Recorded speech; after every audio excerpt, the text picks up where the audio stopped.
penuhi hatiku dengan hadir-Mu. Ku rindu memandang wajah-Mu, oh Tuhan, di dalam kekudusan-Mu. Bawaku dekat dalam hati-Mu. Ku rindu mendengar suara-Mu, oh Tuhan, di tempat kudus-Mu sekarang. Ku rasakan kasih-Mu dan indahnya kekudusan-Mu, penuhi dengan kasih-Mu,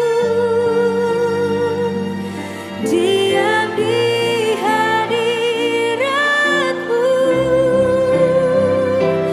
Ku mengangkat tanganku dan ku bersyukur menyembah-Mu, penuhi dengan kasih-Mu, diam di hadirat-Mu.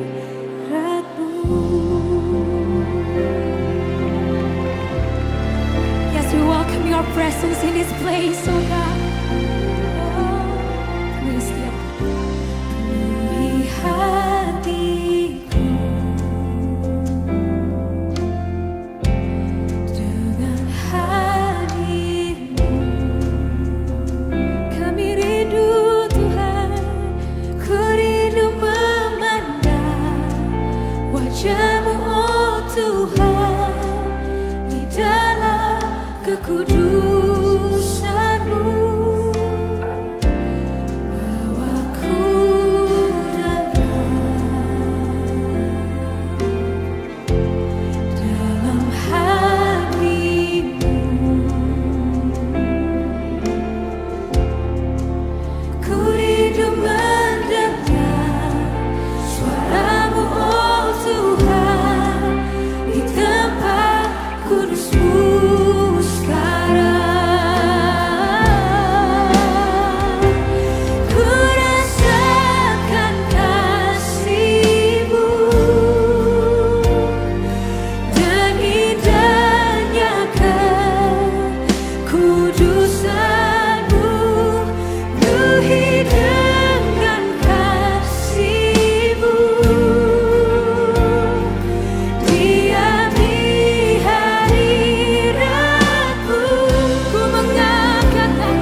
wajah-Mu, oh Tuhan, di dalam kekudusan-Mu.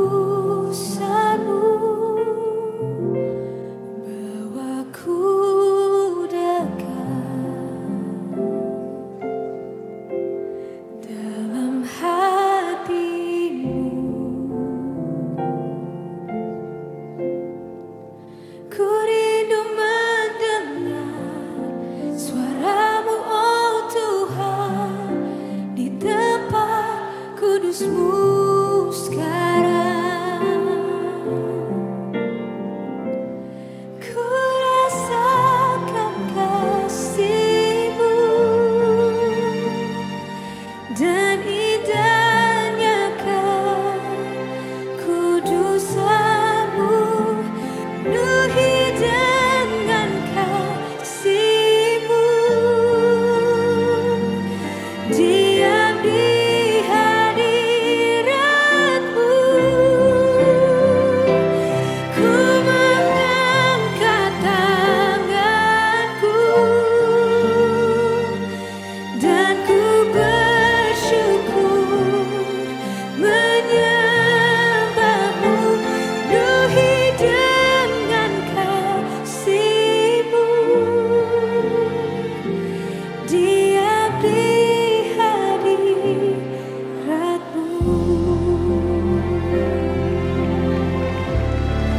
Yes, we welcome Your presence in this place, oh God.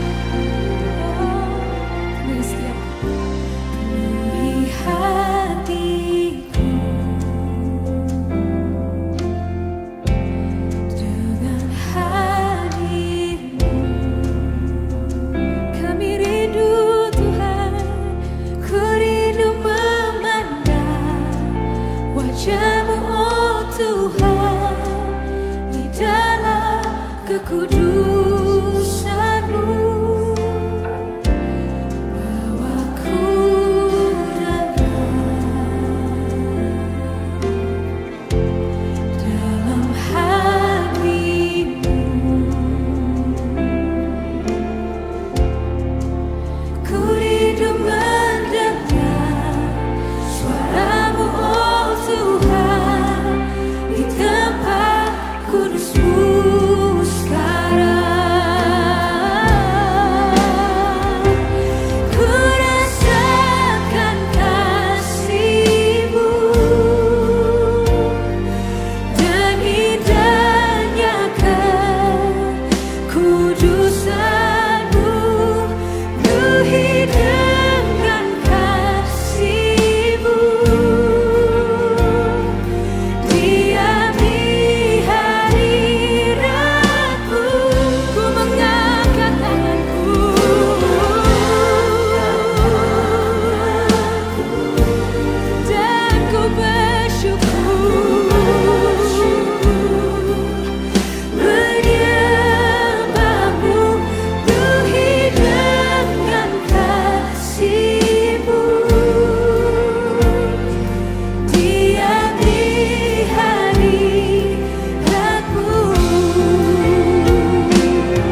Selamat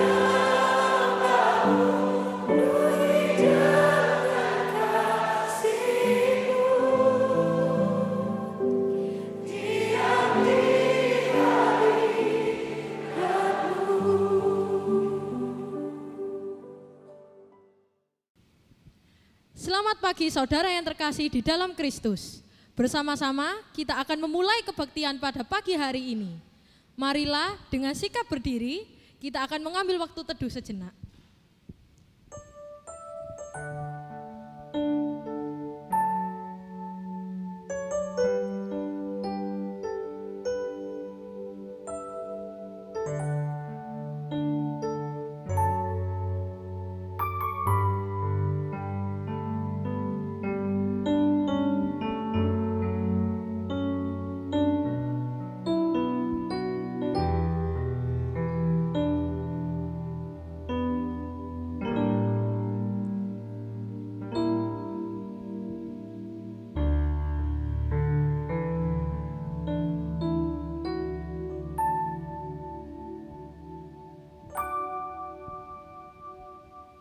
Amin. Kebaktian pada pagi hari ini akan kita mulai di dalam nama Allah Bapa, Allah Anak, dan Allah Roh Kudus. Amin. Mari kita membaca bacaan bertanggapan. Tetapi apabila Ia datang, yaitu Roh kebenaran, Ia akan memimpin kamu ke dalam seluruh kebenaran. Sebab Ia tidak akan berkata-kata dari dirinya sendiri. Tetapi segala sesuatu yang didengarnya itulah yang akan dikatakannya, dan Ia akan memberitakan kepadamu hal-hal yang akan datang. Bersama-sama Ia akan memuliakan aku, sebab Ia akan memberitakan kepadamu apa yang diterimanya daripadaku. Tuhan Yesus berjanji akan memberi semua orang penolong untuk menyertai kita semua. Dengan iman dan syukur, mari kita menerimanya.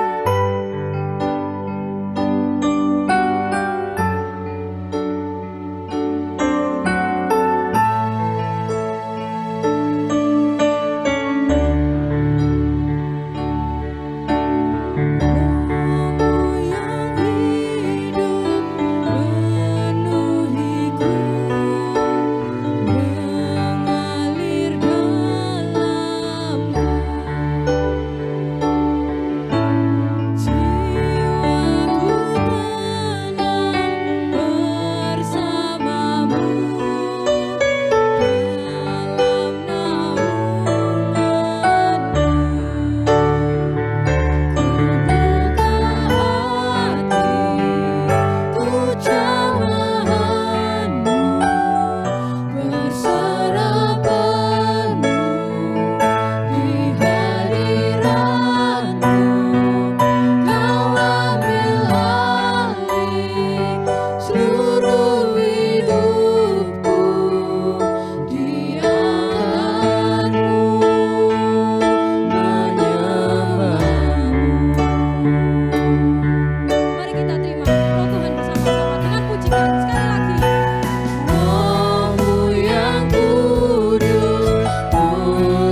doa. Tuhan Yesus, terima kasih Tuhan. Karena sekali lagi Tuhan, Engkau memberikan kesempatan kepada kami semua untuk berkumpul kembali Tuhan di dalam kebaktian pada pagi hari ini Tuhan. Namun Tuhan, sebelum kita memasuki kebaktian pada pagi hari ini, izinkan kami Tuhan untuk memohon ampun padamu Tuhan atas segala kesalahan yang telah kami perbuat selama ini Tuhan. Kuduskanlah hati dan pikiran kami Tuhan untuk memasuki altar suci-Mu Tuhan. Tuhan, kiranya Tuhan Engkau memegang dan menjamah setiap kami Tuhan, hati dan pikiran kami Tuhan, agar kami bisa hanya fokus tertuju padamu Tuhan, fokus terhadap firman yang akan disampaikan Tuhan, supaya kami bisa hidup semakin menjadi lebih baik. Di dalam nama Tuhan Yesus kami sudah berdoa dan mengucap syukur, amin. Teman-teman dipersilakan untuk duduk. Rasul Paulus memberikan nasihat kepada jemaat Tuhan di Efesus, berdirilah teguh, kencangkan ikat pinggang kebenaran. Pakailah baju sirah keadilan, pasanglah alas kakimu dengan Injil. Ambillah perisai iman, padamkan semua panah api dari si jahat. Ambillah ketopong keselamatan serta pedang roh, yaitu firman Allah dalam doa dan permohonan. Ini juga menjadi nasihat bagi kita. Hai gereja Tuhan yang hidup dengan iman, mari serukan api kemuliaannya. Dengan bertepuk tangan. Api kemuliaannya tercurah dari surga, penuhi kami semua, bangkitlah gerejanya. Api kemuliaannya tercurah dari surga, beritakan pada dunia bahwa Yesuslah Raja, segala raja.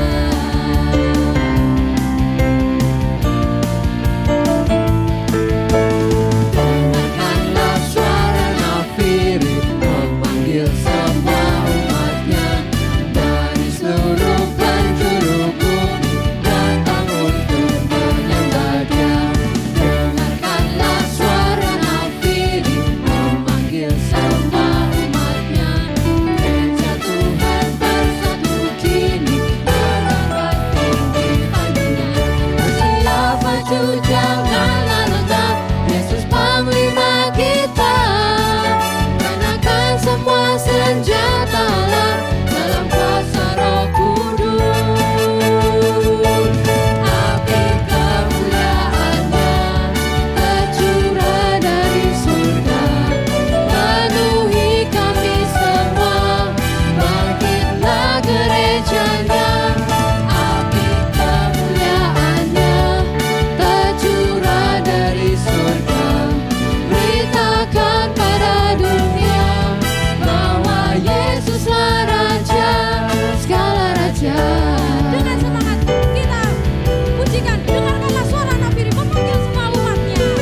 Dengarkanlah suara nafiri memanggil semua umatnya, dari seluruh penjuru bumi, datang untuk menyembah Dia.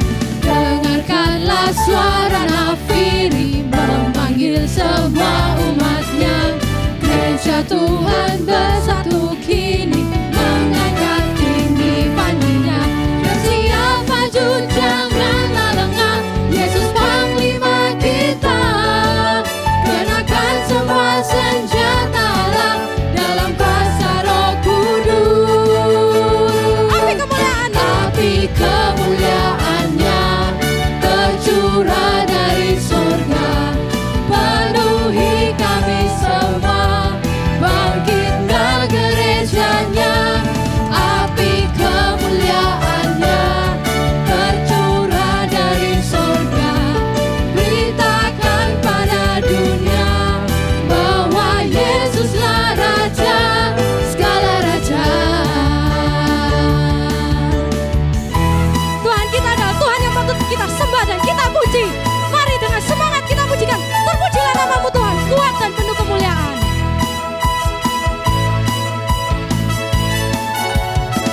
Terpujilah namamu Tuhan, kuat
Roh Kudus adalah Allah yang memampukan kita untuk mengetahui kehendak Allah.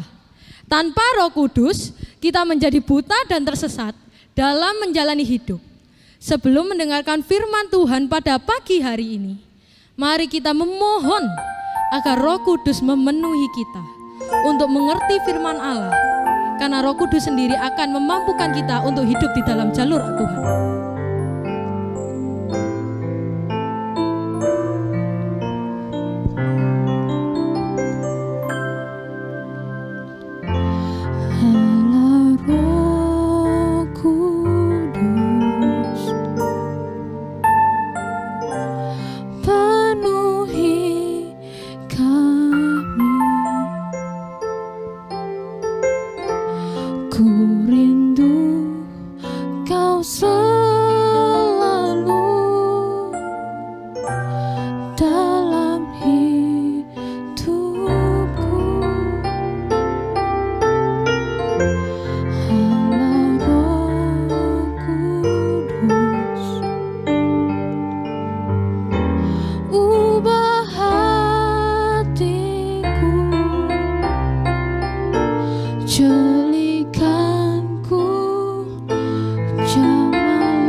Kuduslah Tuhan, kuduslah Tuhan.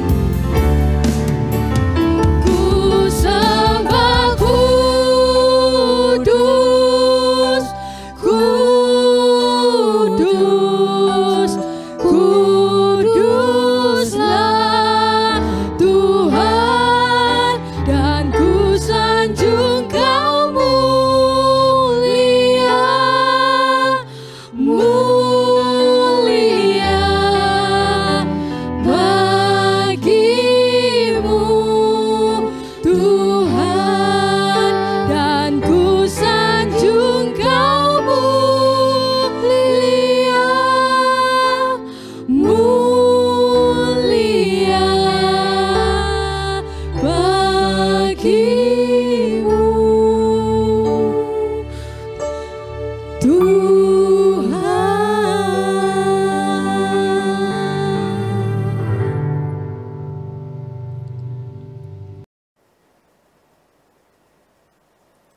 Selamat pagi teman-teman, senang sekali bertemu dengan teman-teman di hari ini. Saya percaya itu karena anugerah dan juga kemurahan Tuhan bagi setiap kita. Mari sebelum kita merenungkan firman Tuhan, Kita mau berdoa, kita mohon anugerah dan pertolongan Tuhan menolong setiap kita di dalam perenungan pada hari ini. Mari kita bersama-sama berdoa. Bapa di surga, kami bersyukur untuk hari ini. Tuhan masih memberi kami waktu. Kami boleh kembali bersama-sama memuji, memuliakan Tuhan, bahkan kembali merenungkan kebenaran firman-Mu. Tolong setiap kami di dalam perenungan ini, sehingga setiap kami boleh mendapatkan berkat, bahkan mengalami perjumpaan secara pribadi bersama dengan Engkau. Menyerahkan waktu kami yang singkat ini ke dalam tangan-Mu Tuhan, pimpin setiap kami, dan kiranya Engkau disenangkan, dipermuliakan di tengah-tengah pemberitaan firman pada hari ini. Terpuji nama-Mu ya Bapa, dengar doa kami, di dalam nama Tuhan Yesus kami berdoa. Amin. Teman-teman, perenungan firman pada hari ini terambil dari 1 Yohanes pasal yang keempat, ayat yang pertama sampai yang keenam. 1 Yohanes pasal yang keempat, ayat yang pertama sampai yang keenam, begini bunyi firman Tuhan. Saudara-saudaraku yang kekasih, janganlah percaya akan setiap roh, tetapi ujilah roh-roh itu apakah mereka berasal dari Allah. Sebab banyak nabi-nabi palsu yang telah muncul dan pergi ke seluruh dunia. Demikianlah kita mengenal roh Allah, setiap roh yang mengaku bahwa Yesus Kristus telah datang sebagai manusia, berasal dari Allah. Dan setiap roh yang tidak mengaku Yesus tidak berasal dari Allah. Roh itu adalah roh antikristus dan tentang dia telah kamu dengar bahwa ia akan datang dan sekarang ini ia sudah ada di dalam dunia.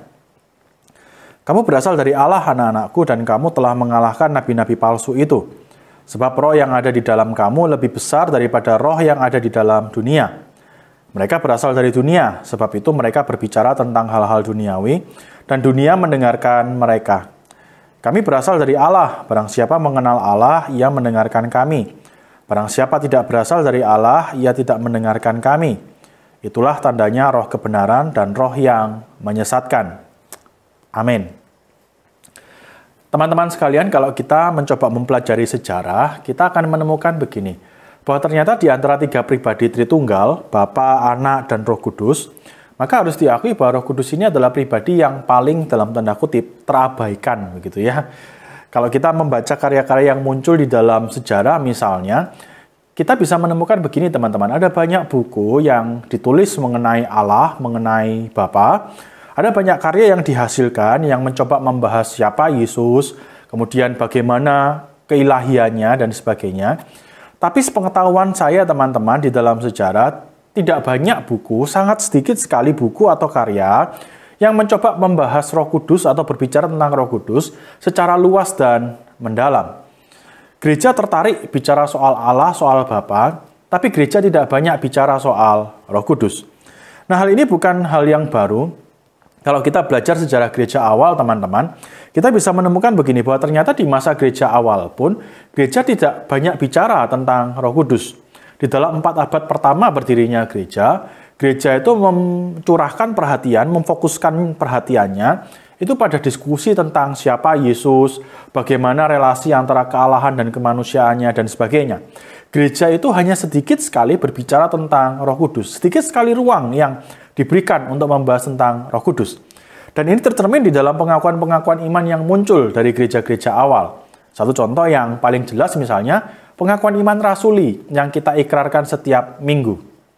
Kalau teman-teman ingat, di dalam pengakuan iman rasuli ada penjelasan tentang siapa Allah, siapa Bapa, ya kan? Ada penjelasan yang detail tentang siapa Yesus, mulai dari kelahirannya sampai kenaikannya dan nanti dia akan datang kembali. Tapi ketika bicara soal Roh Kudus, tiba gilirannya berbicara tentang Roh Kudus, pengakuan iman rasuli cuma mengatakan begini, aku percaya kepada Roh Kudus, titik. Setelah itu dilanjutkan dengan gereja dan seterusnya, begitu ya. Jadi ternyata pembahasan tentang Roh Kudus sangat sedikit di dalam gereja awal. Nah, kalau kita melompat bahkan di masa reformasi, gerakan yang mencoba mengajak kita kembali kepada Alkitab, ternyata diskusi kemudian juga pembicaraan tentang Roh Kudus juga tidak terlalu banyak. Keadaannya ternyata tidak terlalu jauh berbeda. Ini bisa kita lihat di dalam katekismus dan juga pengakuan iman yang muncul di dalam masa reformasi dan sesudahnya. Mereka banyak membahas tentang Allah, tentang Kristus, tapi sedikit sekali berbicara tentang Roh Kudus. Bahkan menarik sekali teman-teman, di masa-masa yang belakangan ini pun, orang-orang Injili, orang-orang Reform juga masih tidak terlalu banyak berbicara tentang Roh Kudus. Tidak terlalu banyak bicara tentang Roh Kudus. Orang-orang Injili, orang-orang Reform tertarik bicara tentang Allah, tertarik bicara tentang Kristus, bahkan mereka sangat antusias ketika bicara soal Alkitab gitu ya. Tapi tidak banyak bicara soal Roh Kudus. Nah, itu sebabnya ada seorang teolog Pentakosta yang terkenal yang bernama Gordon Fee. Dia tuh sempat mengatakan begini, bahwa bagi orang-orang Injili dan juga orang-orang Reform, Tritunggal mereka itu ialah Allah Bapa, Allah Anak, dan Allah Alkitab, begitu ya. Alkitab itu seolah menggantikan peranannya Roh Kudus. Nah, teman-teman, saya yakin begini. Roh Kudus itu bukan hanya Allahnya orang Pentakosta dan karismatik, sehingga hanya mereka yang berhak untuk bicara banyak tentang Roh Kudus. Tidak. Roh Kudus itu juga Allah kita. Tritunggal yang kita sembah itu bukan Allah Bapa, Allah Anak, dan Alkitab, jelas. Itu cuman karikatur, begitu ya. Kita semua itu menyembah Allah Bapa, Allah Anak, dan Allah Roh Kudus. Nah, karena Roh Kudus juga pribadi Allah yang kita sembah, teman-teman, maka menurut saya kita juga harus belajar mengenal pribadi Roh Kudus dengan lebih baik. Nah, menurut saya bangkitnya gerakan Pentakosta dan karismatik ini adalah cara Allah untuk mengingatkan kita begini, bahwa kita tidak boleh terus-menerus mengabaikan Roh Kudus. Kita harus mulai memberikan banyak ruang untuk berbicara tentang Roh Kudus, bahkan untuk membiarkan Roh Kudus hadir di dalam kehidupan kita. Nah, karena itu teman-teman, di hari ini kita akan mencoba sedikit mengenal tentang Roh Kudus. Kita hanya akan membahas tentang dua hal. Yang pertama tentang siapa Roh Kudus dan juga apa karya Roh Kudus bagi kita. Nah, yang pertama teman-teman, bicara soal siapa Roh Kudus, Alkitab ternyata memberitahu kita dua hal penting tentang pribadi ini, tentang Roh Kudus. Yang pertama teman-teman, Alkitab memberitahu kita bahwa Roh Kudus itu adalah pribadi. Saya ulangi, Roh Kudus itu adalah pribadi. Nah, teman-teman, saya tahu di dalam diskusi filsafat begitu ya, istilah pribadi itu dijelaskan dengan sangat kompleks begitu ya, sangat rumit. Nah, tapi untuk keperluan kita hari ini, saya itu akan mencoba menyederhanakan. Kalau saya disuruh menyederhanakan, teman-teman, maka saya itu akan menjelaskan pribadi itu begini. Sebagai sesuatu yang bisa memberi respon, memberi aksi, dan juga bisa bereaksi. Sesuatu yang bisa memberikan sebuah aksi, memberikan respon, dan juga bisa bereaksi atau menerima respon. Nah, teman-teman, manusia itu adalah contoh pribadi. Kita bisa memberi aksi kepada orang lain, kita punya inisiatif melakukan sesuatu kepada orang, kita juga bisa menerima respon dari orang tersebut dan kemudian bereaksi terhadap apa yang dilakukan orang kepada kita. Kita ini pribadi, contoh pribadi. Nah, laptop, meja itu bukan pribadi, itu non-pribadi begitu ya. Karena meja tidak mungkin kan diam-diam mendekati kamu, terus ngajak kamu bicara begitu ya. Kalau mejanya tiba-tiba mendekat sama kita pasti ketakutan ya kan. Kita mungkin lari gitu ya. Laptop juga meskipun bisa meresponi kita, tapi laptop bukan pribadi. Karena laptop tidak punya inisiatif untuk melakukan sesuatu kepada kita. Laptop cuma bisa meresponi apa yang kita perintahkan. Nah, Roh Kudus digambarkan, dijelaskan di dalam Alkitab, itu bukan sebagai sesuatu yang tidak bisa memberi respon atau tidak bisa meresponi sebuah aksi, tidak. Roh Kudus di dalam Alkitab itu jelas ditunjukkan sebagai pribadi, sesuatu yang bisa beraksi dan juga bisa bereaksi. Contohnya misalnya begini, di dalam Roma pasal yang ke-8 ayat yang ke-26 dan 27, di sana itu jelas dikatakan bahwa Roh Kudus itu melakukan sebuah aksi. Paulus mengatakan di sana begini, kita tahu roh ini membantu kita di dalam kelemahan-kelemahan kita, membantu kita. Itu jelas aksi yang dilakukan oleh Roh Kudus. Kemudian Paulus lanjutkan, dia katakan begini, dia itu, Roh Kudus itu menyampaikan keluhan-keluhan yang tidak terucapkan itu kepada Allah. Ada aksi lagi. Jadi yang pertama-tama Roh Kudus itu digambarkan, dijelaskan di dalam Alkitab, melakukan sebuah aksi.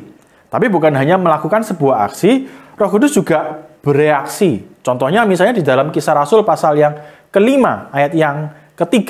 Di sana itu dikatakan begini, bahwa Roh Kudus itu didustai. Kemudian juga misalnya di dalam Efesus pasal 4 ayat yang ke-30, di sana dikatakan Roh Kudus itu bisa didukakan. Nah, hal-hal ini hanya bisa dilakukan kepada pribadi. Kalian tidak bisa mendustai meja, kalian juga tidak bisa marah-marah kepada meja, kemudian mejanya mengatakan, aku berduka, begitu ya. Tidak bisa seperti itu. Hal-hal ini hanya bisa dilakukan kepada pribadi. Nah, sehingga ketika Roh Kudus digambarkan atau dijelaskan, dia melakukan sebuah aksi, bukan hanya itu, dia juga berespon, bereaksi terhadap sebuah aksi, Itu berarti begini, Roh Kudus itu di dalam Alkitab dijelaskan bukan sekedar sebagai sebuah kuasa yang abstrak, tapi sebagai pribadi. Nah teman-teman, kenapa kita perlu tahu hal ini? Karena begini, seperti yang tadi saya katakan, ternyata ada orang-orang yang menganggap bahwa Roh Kudus ini bukan sebuah pribadi yang nyata. Roh Kudus itu dipahami sebagai sebuah kuasa yang sifatnya abstrak, yang berasal dari Allah. Gambarannya begini nih, seperti kekuatan kita. Waktu kita mengangkat sesuatu, kita kan pakai kekuatan kita, power kita, bener ya? Nah, power kita itu nyata, power kita itu ada, tetapi power kita itu sifatnya abstrak, bener enggak? Kita enggak bisa kan ngomong sama kekuatan kita, halo kekuatanku, gitu ya. Enggak bisa seperti itu. Nah, gambarannya seperti itu. Orang-orang itu memahami Roh Kudus itu cuma kekuatannya Allah, kuasanya Allah, tapi bukan pribadi. Nah, ide ini jelas bertentangan dengan apa yang digambarkan di dalam Alkitab. Alkitab jelas menunjukkan kepada kita, Roh Kudus bukan sebuah kuasa yang abstrak. Roh Kudus itu adalah sebuah pribadi. Dia punya inisiatif melakukan sebuah aksi, dia juga bisa meresponi sebuah aksi, dia bisa bereaksi, dia bisa memberi respon, dia bisa menerima respon. Jadi yang pertama yang kita pelajari soal Roh Kudus itu adalah sebuah pribadi, bukan sebuah kuasa yang abstrak. Hal yang kedua yang kita pelajari teman-teman, Alkitab juga menunjukkan kepada kita bahwa Roh Kudus itu ternyata bukan hanya sekedar pribadi, tapi dia itu adalah pribadi Allah sendiri. Dia adalah pribadi Allah. Dia bagian dari kealahan. Nah teman-teman, ada beberapa orang itu yang berpikir bahwa Roh Kudus itu, oh ya, dia mungkin bukan kuasa yang abstrak begitu ya. Tapi Roh Kudus itu mungkin cuman malaikat mungkin ya kan. Ada orang yang berpikir seperti itu. Roh Kudus itu dipahami cuman sebagai sebuah malaikat, seorang malaikat begitu ya. Nah, tapi sekali lagi teman-teman, ini berbeda dengan apa yang dijelaskan Alkitab kepada kita. Alkitab menunjukkan kepada kita bahwa Roh Kudus itu bukan malaikat. Roh Kudus lebih dari malaikat. Roh Kudus itu disamakan dengan Allah, dijelaskan sebagai Allah. Taunya dari mana? Karena yang pertama begini teman-teman. Yang pertama, Alkitab itu menunjukkan kepada kita, Roh Kudus itu bisa melakukan hal-hal yang hanya bisa dilakukan oleh Allah. Roh Kudus terlibat dalam sebuah kegiatan yang hanya bisa dilakukan oleh Allah. Contohnya misalnya di dalam Kejadian pasal yang pertama, di sana itu dikatakan bahwa ternyata Roh Kudus juga terlibat di dalam penciptaan. Penciptaan itu karya Allah sendirian, sehingga ketika Roh Kudus dikatakan terlibat di dalam penciptaan, itu berarti Roh Kudus disamakan dengan Allah. Roh Kudus melakukan hal-hal yang hanya bisa dilakukan oleh Allah. Yang kedua, Alkitab juga menunjukkan kepada kita bahwa Roh Kudus itu ternyata memiliki sifat-sifatnya Allah. Sifat-sifat yang hanya dimiliki oleh Allah. Contoh yang paling jelas misalnya di dalam Mazmur nomor 139. Di sana teman-teman pemazmur katakan begini, "Kemanakah aku dapat pergi menjauhi rohmu?" Dia katakan, aku pergi ke sana, rohmu ada. Aku pergi ke sini, rohmu ada. Bahkan pergi ke bawah laut pun, rohmu ada di sana. Nah ini menunjukkan begini, Roh Kudus itu punya sifatnya Allah, yaitu maha hadir. Dan itu menunjukkan bahwa dia itu Allah. Karena dia punya sifat yang dimiliki oleh Allah. Nah yang ketiga teman-teman, bukan hanya itu, Roh Kudus ternyata di dalam Alkitab juga disamakan dengan Allah. Kenapa Roh Kudus disebut sebagai Allah? Karena tadi yang pertama saya katakan Roh Kudus itu melakukan hal-hal yang hanya bisa dilakukan oleh Allah. Roh Kudus punya sifat-sifatnya Allah. Nah yang ketiga teman-teman, Roh Kudus ternyata juga disamakan dengan Allah di dalam banyak bagian. Misalnya begini, di dalam Matius pasal 28 ayat yang ke-19 misalnya, di sana Tuhan Yesus katakan begini, "Pergilah, jadikanlah semua bangsa muridku." Kemudian Tuhan katakan begini, "Baptislah mereka dalam nama Bapa, Anak, dan Roh Kudus." Roh Kudus diletakkan secara setara dengan Bapa dan Anak. Kalau kita meyakini Bapa ini Allah, Anak ini Allah, maka jelas konsekuensinya Roh Kudus juga Allah. Misalnya lagi begini, di dalam Kisah Rasul pasal yang kelima ayat yang keempat, itu kisah ketika Ananias dan Safira mendustai Roh Kudus. Ketika mereka mendustai Roh Kudus, Petrus itu melanjutkan di ayat yang keempat, Petrus katakan begini, "Yang kamu dustai itu bukan manusia. Yang kamu dustai itu adalah Allah." Berarti mendustai Roh Kudus disamakan dengan mendustai Allah. Itu berarti Roh Kudus disamakan dengan Allah. Jadi teman-teman secara sederhana, yang pertama kita belajar begini, soal siapa Roh Kudus. Alkitab menunjukkan kepada kita Roh Kudus itu bukan kekuatan yang abstrak, dia itu adalah pribadi, tapi dia juga bukan sekedar malaikat atau manusia sama seperti kita, dia adalah pribadi Allah. Roh Kudus adalah pribadi Allah. Nah, tapi apa saja karya yang dilakukan oleh Roh Kudus kepada kita di dalam dunia ini? Nah, teman-teman, kalau kita membaca Alkitab, ada banyak karya yang dilakukan oleh Roh Kudus, jelas Alkitab memberitahu kita ada banyak karya. Tetapi di dalam bagian yang kita baca tadi, 1 Yohanes pasal yang keempat ayat yang ke-6, kita bisa melihat begini, bahwa ternyata ada 2 karya yang dilakukan oleh Roh Kudus. Setidaknya ada 2 karya yang dilakukan oleh Roh Kudus yang dijelaskan oleh Yohanes di dalam bagian yang kita baca tadi. Nah, apa saja 2 karya itu? Yang pertama begini, teman-teman. Roh Kudus membawa kita kepada pengertian yang benar tentang siapa Yesus. Saya ulangi ya. Yang pertama, Roh Kudus membawa kita pada pengertian yang benar tentang siapa Yesus. Teman-teman, kalau kita membaca ayat yang pertama, di sana Yohanes itu memperingatkan para pembacanya tentang adanya sebuah ajaran sesat. Ada ajaran sesat yang muncul. Nah, para sarjana ini teman-teman yakin bahwa ajaran sesat yang dimaksud di sini itu adalah sebuah ajaran yang disebut sebagai doketisme. Nah, apa itu doketisme? Doketisme itu begini. Sebuah ajaran yang tidak mempercayai bahwa Yesus itu benar-benar lahir menjadi manusia. Mereka itu berpikir begini, Yesus ini Allah. Allah itu tidak mungkin mati. Allah juga tidak mungkin mengalami penderitaan. Sehingga mereka berpikir begini, Yesus ini, dia itu ketika ada di dunia, dia tidak sungguh-sungguh menjadi manusia sebenarnya. Dia itu cuman terlihat seperti manusia.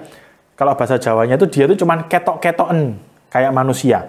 Tapi dia tidak pernah sungguh-sungguh menjadi manusia, begitu ya.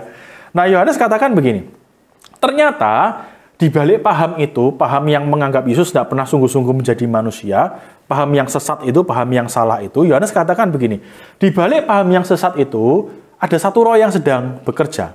Dan roh itu disebut sebagai roh anti-Kristus. Nah, dengan kata lain, Yohanes katakan begini, ternyata orang yang dipimpin oleh roh anti-Kristus, dia itu punya pemahaman yang salah tentang Yesus. Nah, sebaliknya, dia katakan begini, kalau orang dipimpin oleh Roh Kudus, punya Roh Kudus, maka konsekuensinya, dia akan mengakui Yesus sebagai Allah yang berinkarnasi. Allah yang sungguh-sungguh lahir di dalam dunia, menjadi manusia sama seperti kita. Sehingga dari sini, teman-teman, kita bisa belajar yang pertama begini. Kalau orang itu punya Roh Kudus, karya Roh Kudus yang nyata di dalam hidup seseorang, yang pertama begini. Roh Kudus itu akan membawa orang tersebut, membawa kita kepada pengertian yang benar tentang siapa Yesus. Itu karya Roh Kudus yang pertama. Yang kedua, teman-teman, karya Roh Kudus bukan hanya dia membawa kita pada pengertian yang benar tentang siapa Yesus, tapi dia juga membawa kita kepada sikap hidup yang benar. Kalau tadi yang pertama membawa kita pada pengertian yang benar, khususnya tentang siapa Yesus, karya Roh Kudus yang kedua ialah membawa kita kepada hidup yang benar. Nah, teman-teman, di ayat yang keempat, Yohanes mengatakan begini, bahwa kita semua itu memiliki roh yang lebih besar. Jelas yang dimaksud di sini itu adalah Roh Kudus, begitu ya. Dan siapapun yang dipimpin oleh Roh Kudus, Yohanes katakan begini, dia itu akan mendengarkan kebenaran Allah. Dia hidup dalam kebenaran Allah. Nah, sebaliknya mereka yang berasal dari dunia, mereka itu akan berbicara dari sudut pandang dunia, bahkan mereka akan bersahabat dengan dunia. Cara hidupnya sama dengan dunia. Nah, menarik sekali kalau kita membaca tulisan-tulisan Yohanes, ternyata kata dunia itu cukup sering dikaitkan dengan begini, pemberontakan terhadap Allah dan juga sikap-sikap yang jahat, yang melawan Allah. Sehingga teman-teman dari perbandingan ini, dari kontras ini, kita bisa melihat begini. Orang yang dipimpin oleh dunia, ya kan, orang yang hidupnya diwarnai oleh dunia, dia akan bersikap seperti dunia, melawan Allah, memberontak terhadap Allah. Tetapi orang yang dipimpin oleh Roh Kudus, dia akan mendengarkan kebenaran. Dia akan hidup dalam ketaatan kepada kebenaran. Orang yang dipimpin oleh dunia, hidupnya itu akan hidup seperti dunia, melihat dengan cara pandang dunia. Tetapi orang yang dipimpin oleh Roh Kudus, dia akan hidup menurut kebenaran, dia akan melihat dengan kebenaran. Dengan kata lain begini, teman-teman, ternyata orang yang dipimpin Roh Kudus bukan hanya dituntun untuk hidup dengan pengertian yang benar tentang siapa Yesus, tapi juga mereka akan dituntun untuk hidup dalam sikap hidup yang benar. Sehingga teman-teman dari sini kalau saya simpulkan, sedikit yang kita pelajari tentang Roh Kudus, kita diingatkan begini bahwa Roh Kudus itu bukan kuasa yang abstrak. Roh Kudus itu adalah pribadi yang nyata, pribadi yang real. Tapi dia bukan sekedar pribadi manusia atau malaikat, dia pribadi yang lebih tinggi dari manusia dan malaikat. Karena dia adalah pribadi Allah. Dia melakukan hal-hal yang dilakukan Allah, dia punya sifat-sifat Allah, bahkan dia berkali-kali disamakan dengan Allah. Nah, tapi apa karyanya di dalam dunia ini? Ada dua karya yang setidaknya kita pelajari hari ini, yang diingatkan kepada kita. Yang pertama, kita diingatkan begini, karya Roh Kudus adalah menuntun kita semua, orang-orang yang dikasihi Allah, agar kita punya pemahaman yang benar tentang siapa Kristus. Yang kedua, bukan hanya kita dituntun pada pengertian yang benar, khususnya tentang siapa Yesus, tapi kita juga dituntun pada sikap hidup yang benar, yang sesuai dengan kehendak Allah. Nah teman-teman, dari sini ada dua hal yang bisa kita renungkan soal Roh Kudus. Yang pertama begini teman-teman, kita diingatkan teman-teman bahwa ternyata tanda kehadiran Roh Kudus itu bukanlah mujizat atau karunia yang spektakuler. Ingat baik-baik ya, tanda kehadiran Roh Kudus bukanlah mujizat atau karunia yang spektakuler. Teman-teman, beberapa tahun yang lalu saya itu pernah bertemu, teman saya pernah bertemu dengan seseorang dari gereja tetangga begitu ya, gereja yang suka jualan minyak dan lain-lain begitu ya. Nah, ketika bincang-bincang anak pemuda saya itu dengan seseorang dari gereja tetangga ini, mereka berbincang-bincang, akhirnya orang ini dari gereja tetangga itu tanya kepada anak pemuda saya, kamu dari gereja mana? Begitu ya. Kemudian dengan polosnya anak pemuda saya itu bilang begini, oh saya dari gereja A, di belakangnya ini, begitu ya, di belakangnya mall ini. Nah kemudian orang itu manggut-manggut begitu ya, oh iya, saya yakin dia bilang iya ngerti itu bukan ngerti gerejanya, begitu ya, tapi ngerti mallnya maksudnya begitu. Nah, kemudian orang dari gereja tetangga ini merespon begini, oh kamu dari gereja A ya, oh gereja itu gereja yang tidak punya Roh Kudus ya, dia katakan seperti itu, gitu ya. Terus anak pemuda saya itu sedikit emosi, dia katakan, loh kamu kok bisa bilang seperti itu, gereja saya tidak punya Roh Kudus. Kemudian orang dari gereja tetangga ini bilang begini, iya di gerejamu kan tidak ada mujizat, tidak ada karunia yang spektakuler, gitu ya. Nah teman-teman, ini gambaran yang terjadi di sekeliling kita. Ada banyak orang yang berpikir kalau kehadiran Roh Kudus di dalam hidup orang percaya di dalam gereja itu harus ada mujizat yang besar, ya kan? Orang mati jadi bangkit, orang sakit parah jadi sembuh begitu ya. Kalau tidak ada mujizat, maka tidak ada Roh Kudus di dalam hidupmu atau di dalam gerejamu.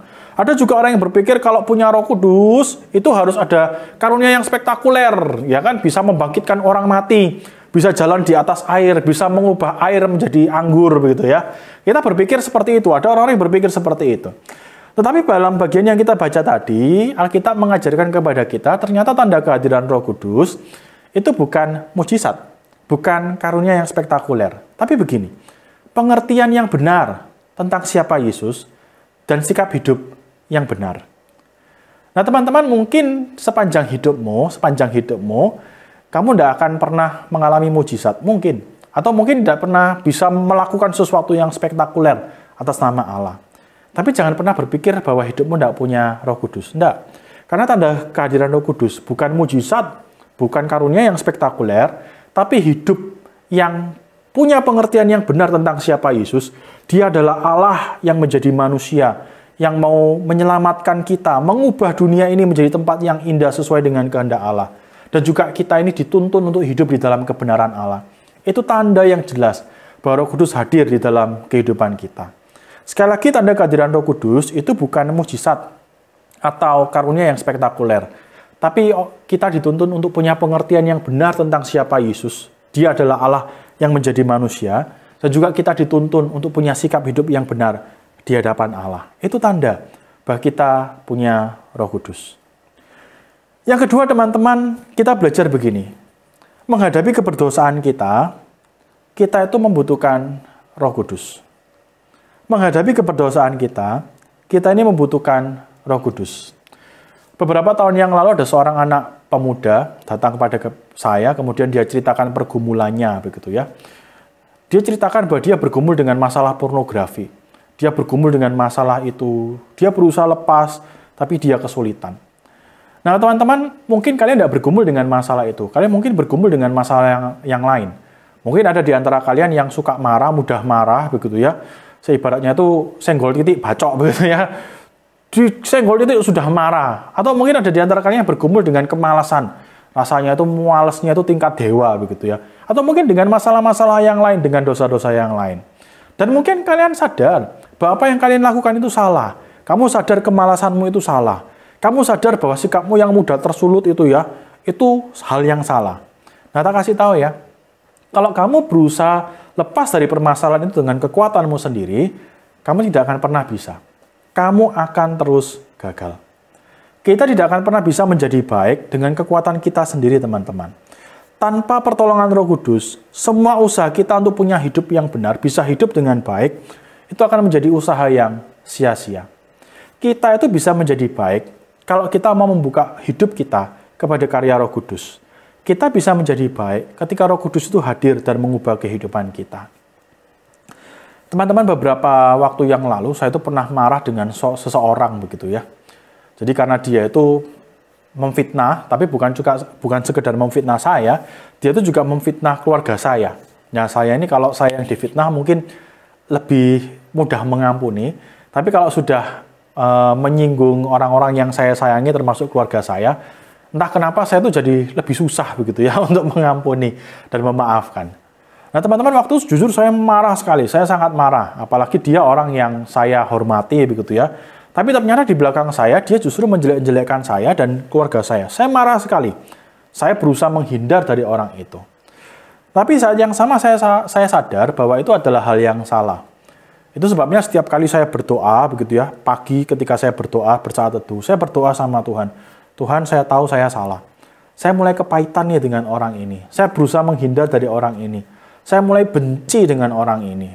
Saya merasa saya salah. Dan saya berdoa kepada Tuhan, Tuhan, tolong ubah hidup saya. Jangan sampai saya punya kepahitan terhadap orang ini. Ajarkan saya untuk belajar mengasihi dan melakukan hal yang baik untuk dia. Pada akhirnya, teman-teman, saya bisa mengampuni orang itu. Saya bisa bertemu dengan orang itu, berbicara dengan orang itu. Saya bisa berusaha melakukan hal-hal yang baik untuk orang itu. Itu bukan karena saya baik, enggak. Saya sadar siapa diri saya. Saya bisa jadi baik seperti itu, bukan karena saya baik, tapi karena Roh Kudus yang memampukan saya untuk bisa melakukan apa yang jadi kehendak Allah. Nah, teman-teman, pertanyaan utamanya, kita ini mau nggak terbuka dengan karya Roh Kudus? Selama kamu menutup dirimu terhadap karya Roh Kudus, tidak akan ada perubahan di dalam hidupmu. Tapi ketika kamu mencoba membuka dirimu, membiarkan Roh Kudus hadir dan mengoreksi kehidupanmu, percayalah, dia bisa melakukan sesuatu yang besar untuk hidupmu.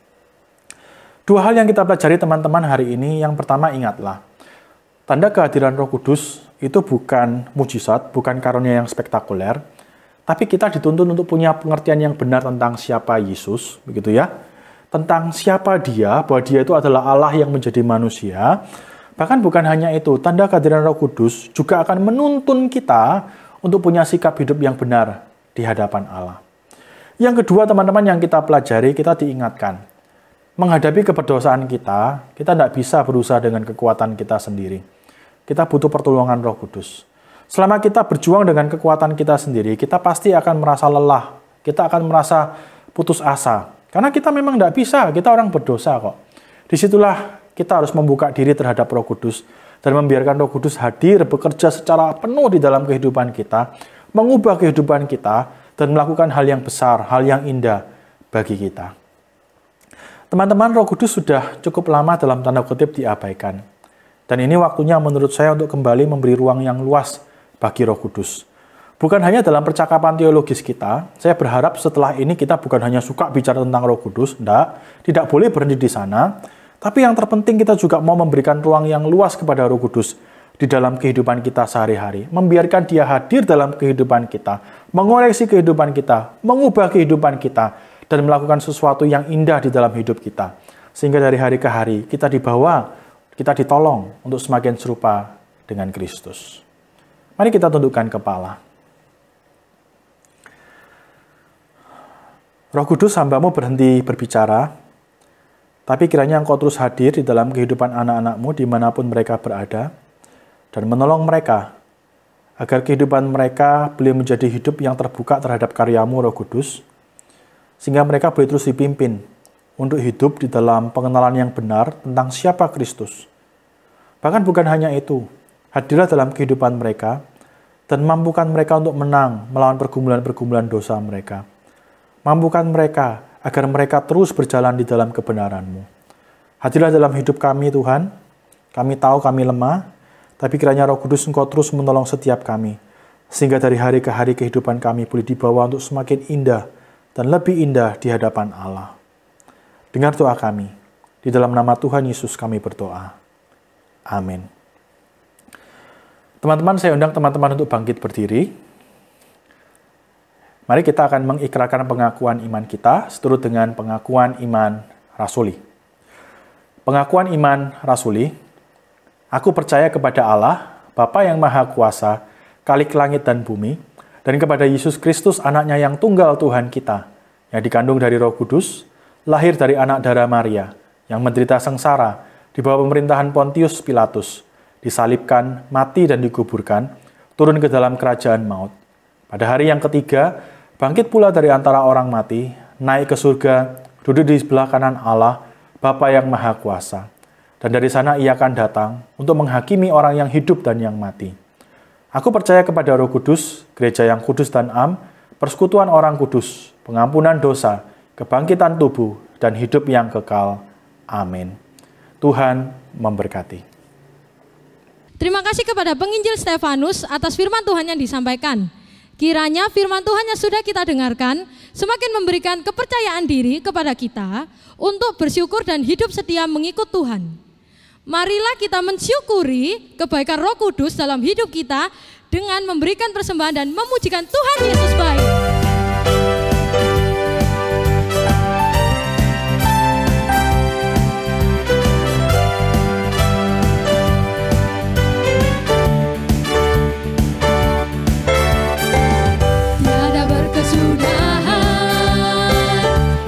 Setiamu Tuhan, selalu baru rahmat-Mu bagiku. Hari berganti hari, tetap kulihat kasih-Mu, tak pernah berakhir di hidupku. Tuhan Yesus baik, sungguh amat baik.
Teman-teman, mari kita bersatu di dalam doa.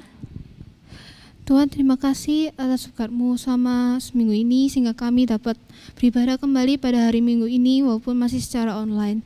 Tuhan, kiranya kami membawa persembahan kami ke dalam tangan-Mu, biarlah persembahan ini dapat dikelola dengan baik untuk memuliakan nama-Mu saja ya Tuhan. Kami serahkan semua ke dalam tangan-Mu, dalam nama Tuhan Yesus kami sudah berdoa. Ya Tuhan Yesus, sekali lagi kami menghadap Engkau, terkhusus kami mau menyerahkan bangsa dan negara kami ya Tuhan. Bersyukur karena vaksin sudah mulai tersebar dan beberapa lansia sudah menerima vaksin itu. Biarlah vaksin ini bisa bermanfaat, bisa menyembuhkan, bisa menghentikan jumlah corona yang terus meningkat Tuhan. Biarlah pemerintah dan segala yang mengatur vaksin ini juga Kau beri hikmat kebijaksanaan agar bisa menyebarkan vaksin ini hingga merata ke seluruh masyarakat. Terima kasih Tuhan, sungguh kami menyerahkan doa ini hanya ke dalam nama-Mu Tuhan Yesus Kristus. Tuhan, kami juga berdoa bagi kaum muda di GKA Gloria Galaksi ini Tuhan. Bagi kaum muda yang sedang menjalankan studinya melalui online, berkatilah mereka Tuhan. Kiranya Engkau memberikan mereka kekuatan Tuhan untuk bisa sekolah dengan baik meskipun di via online ini Tuhan. Untuk kaum muda kami yang sedang bekerja Tuhan, kiranya Engkau memberkati pekerjaan mereka Tuhan, sehingga apapun yang mereka hasilkan Tuhan adalah baik adanya. Terlebih lagi Tuhan, berkatilah setiap orang tua kaum muda di GKA Gloria Galaksi ini Tuhan. Kiranya Engkau memberkati setiap orang tua Tuhan dengan kesehatan, dengan rezeki dan perlindungan daripada-Mu Tuhan. Inilah seluruh doa kami Tuhan, hanya di dalam nama Tuhan Yesus kami sudah berdoa dan mengucap syukur. Amin. Mari kita sama-sama tutup kebaktian pada pagi ini dengan menyanyikan Bapa terima kasih.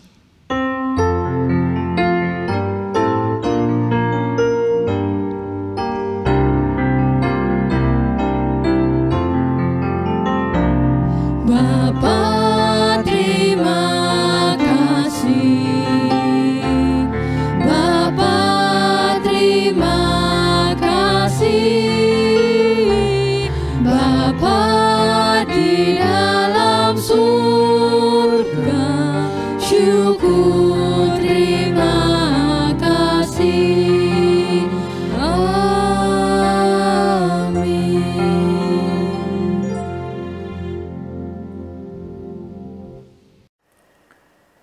Saudaraku, arahkan hati dan pikiranmu kepada Tuhan dan terimalah berkat Tuhan yang kiranya terus menolong, menyertai dan menguatkan kehidupan kita. Terimalah berkat Tuhan. Kiranya kasih karunia dan damai sejahtera dari Allah Tritunggal yang melebihi segala akal, menjaga hati, pikiran dan hidupmu dalam pengenalan akan Dia.